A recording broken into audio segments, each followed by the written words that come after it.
जय श्री राम दोस्तों, कैसे हैं आप सभी लोग। तो हफ्ते भर की एनालिसिस हम लोग करते हैं और कहीं ना कहीं अभी तक जब भी मैं एनालिसिस वीडियो बनाया हूँ या मार्केट प्रेडिक्शन वीडियो बनाया हूँ, आज का दिन मेरे लिए इतना मुश्किल है कि मैं अगर कोई भी स्टेटमेंट दे रहा हूँ तो मुझे खुद उसके सपोर्टिव एविडेंस नहीं समझ में आ रहे हैं। मैं आपको राज की बात बताता हूँ कि मेरे दिमाग में ये सारी चर्चाएं क्यों चल रही हैं। देखिए, पिछले कुछ दिन तक 1, 2, 3, 4 दिन तक एक लहर थी कि HDFC bank, HDFC bank, HDFC bank, HDFC bank, MSCI index, ये न्यूज पुरानी हो गई। फिर एचडीएफसी बैंक ने क्या किया कि सबकी एक्सपेक्टेशन पे तीर चला दिया, बोला कि ज़्यादा खुश हो रहो, लो मेरा प्रोविजनल नंबर और मैं इतना घटिया नंबर दूंगा ना कि तुम लोग के रोंगटे खड़े हो जाएंगे। मार्केट कल 4% गिर गया और रात को एक नई कहानी हो गई कि मार्केट का जो एडीआर है, अमेरिकन डिपॉजिटरी रिसीट, जो बाहरी ट्रेड कर रहा है, वो 7% गिर गया। अब ये 7% गिरा, अगर मैं आर्बिट्रेज 2% का मान लूं, 2% के आर्बिट्रेज पे लिस्टिंग है, तो 2% अगर माइनस कर देता हूं कि 5% गिर गया। अब यहां पर एक समस्या हो गई कि मंडे को तो भीषण गैप डाउन खुलने के चांसेस हो गए, तो क्रैश क्रैश क्रैश चिल्लाया जाए। लेकिन फिर दूसरी जगह एक और नई चीज नौटंकी निकल के आ गई, निफ्टी बाबू प्लस में क्लोज हो गए, मिड कैप निफ्टी प्लस में क्लोज हो गए। अब यहां पर समस्या क्या हो गई कि रिलायंस बाबू ने फ्राइडे को अनाउंस कर दिया कि भैया हम तो अपने जियो का आईपीओ लेके आ रहे हैं। अब इन सारी चीजों को अगर मैं सेम पटकथा पर रखूं, सेम टेबल पर रखूं, तो कोई क्या ही बोलेगा।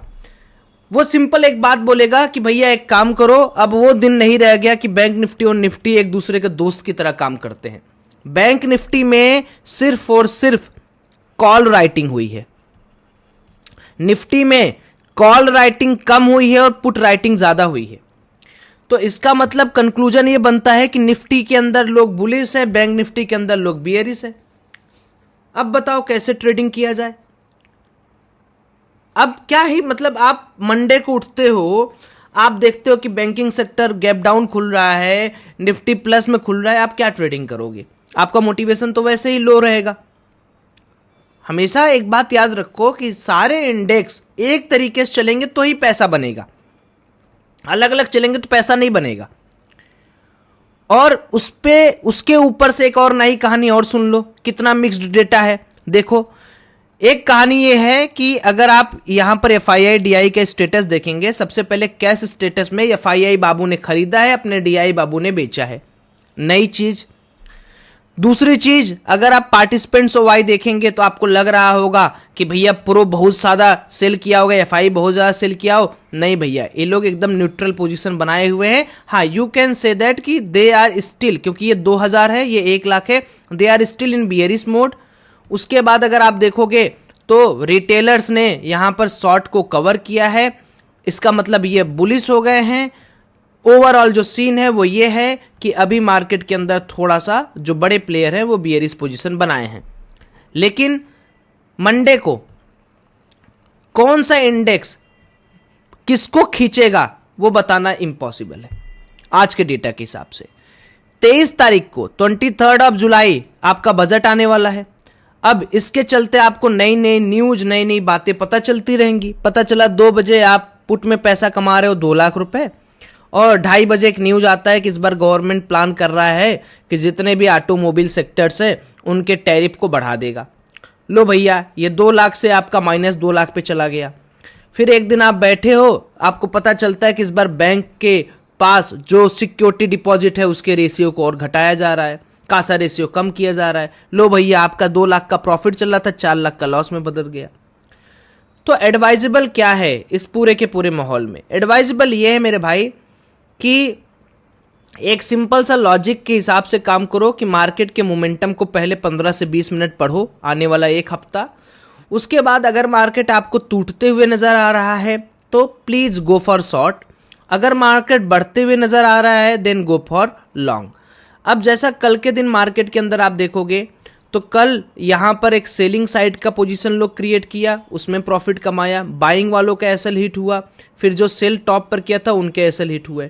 तो मतलब ये जो दिन था यहां से शुरू हुआ और यहीं पर खत्म हो गया है ना।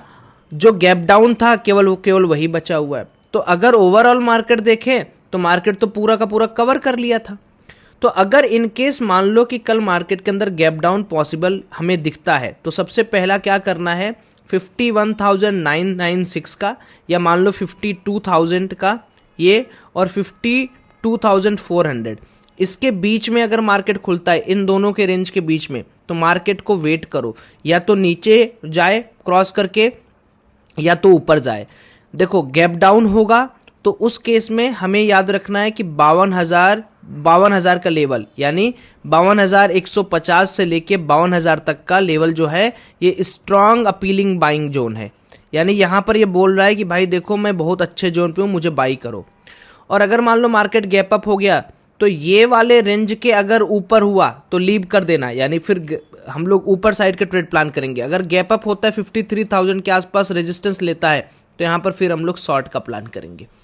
इतना ज़्यादा मिक्स है कि आपको बताने से पहले भी मैं 2 बार डर रहा हूं, इसीलिए वीडियो इतनी लंबी और अच्छी नहीं बनेगी आज की, या मैं इतना लेट से बना रहा हूं क्योंकि कुछ नहीं है यार। 7% एडीआर घुसा हुआ है कल रात का, अब वो कल के दिन गैप अप खुल जाएगा उसकी कोई गारंटी नहीं है। तो आपको टाइटल में दिख रहा होगा कि बैंक निफ्टी में आने वाला है क्रैश, लेकिन मैं आपको बता रहा हूं क्रैश से ज्यादा ये मूर्ख बनाने वाला है और सबको मूर्ख बनाने वाला है। तो अगर कल के दिन मार्केट, हाँ एक और अच्छी चीज मैं आपको वो भी बता दे रहा हूं, सपोज करो कि मार्केट फ्लैट खुलता है, फ्लैट खुलने के बाद ये चैनल नुमा चीज ब्रेक करता है तो 200 से 300 पॉइंट का फॉल आप यहां पर और देख सकते हो। मान लो मार्केट गैप डाउन खुलता है, गैप डाउन के बाद मार्केट 52,280 के लेवल को ब्रीच करता है तो फिर आपको यहां तक फॉल देखने को मिल सकता है। तो जो यहां पर मार्क्ड लेवल है वो ये जान लो कि ये टूटेगा नीचे आएगा, ये टूटेगा तो और भयंकर नीचे आएगा। तो इस एनालिसिस को सिर्फ ये समझो कि कल के दिन सपोर्ट पर बाई प्लान करना है, रेजिस्टेंस पर सेल करना है, सपोर्ट तोड़ने पर सेल करना है, रेजिस्टेंस तोड़ने पर बाई करना है। सिंपल, इससे ज्यादा कोई स्ट्रेटजी आपको मैं नहीं दे सकता आज के लिए, क्षमा चाहता हूं क्योंकि कुछ नहीं मेरे भाई, ठीक है। बस ये रखना कि बड़े प्लेयर अभी प्लानिंग किए हुए हैं सेलिंग का, तो माइट भी पॉसिबल ये है कि आपको सेलिंग थोड़ी तगड़ी वाली दिखे। बीच बीच में अपने आप की क्वांटिटी को सही रखना, क्योंकि क्वांटिटी अगर ज़्यादा हो गई तो फिर आप बच नहीं पाओगे मार्केट के अंदर। बाकी कल मैं मिलता हूं आपसे लाइव मार्केट के लिए, आप टेलीग्राम फॉलो करो, वहां पर मैं आपको बताता चलूंगा क्योंकि मार्केट का डायनेमिक कभी भी चेंज हो सकता है।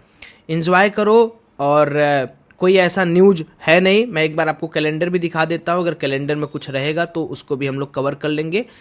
कल का दिन हमारा है 8 तारीख, तो 8 तारीख को मैं इम्पैक्ट 3 स्टार कर देता हूं। 8 तारीख के लिए हमारे पास कोई ऐसा न्यूज नहीं है, कोई ऐसी खबर नहीं है। इंडियन डोमेस्टिक क्यूज पर कल चलेगा अपना मार्केट, ध्यान करना, ध्यान से रहना, ठीक है। Bye bye, have a great day.